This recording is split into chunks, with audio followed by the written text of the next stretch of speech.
Welcome to Green Matters News. In this week's episode, we find out Purple Carrot's plan to help you eat more plant-based meals, details of Washington, D.C.'s big push to go 100% renewable, how California is helping more shelter dogs find their forever homes, and how you can help the planet while eating at Carl's Jr. around the world. Plus, our green tip of the week. Let's get to it. First up, Purple Carrot, the leading plant-based meal prep delivery service, is helping vegans make nutritious, homemade meals at any hour of the day.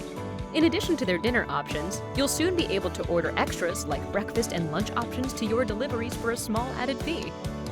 Washington, D.C. just signed a bill that will implement the country's biggest renewable goals yet. By 2032, the nation's capital is hoping to be using 100% renewable energy. The ambitious plan also details how the district plans to lower emissions by making buildings more energy efficient and by commanding all public transportation be zero emissions by 2045. California recently made history as the first state in our nation to institute a statewide ban on pet stores selling pets from large-scale breeding operations such as puppy mills. For every animal sold from one of these operations, the pet store will be charged $500. Instead, the state will work with rescue organizations and pet stores to help rehome any animals that are currently in shelters. Carl's Jr. is the latest fast food chain to introduce a meat alternative option on their menu. The burger chain has teamed up with a plant-based food company, Beyond Meat, to make their new burger, the Beyond Famous Star, a plant-based take on an old favorite.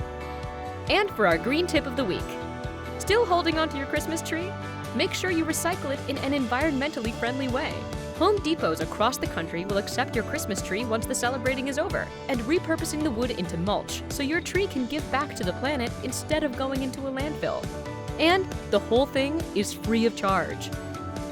For more information on the stories in this episode, click the links in the description box below, or visit us at www.greenmatters.com. And if you like the show, please don't forget to like, subscribe, and share Green Matters News with your friends, and follow us on Instagram at Green Matters. Keep up the green work, everyone. See you next week.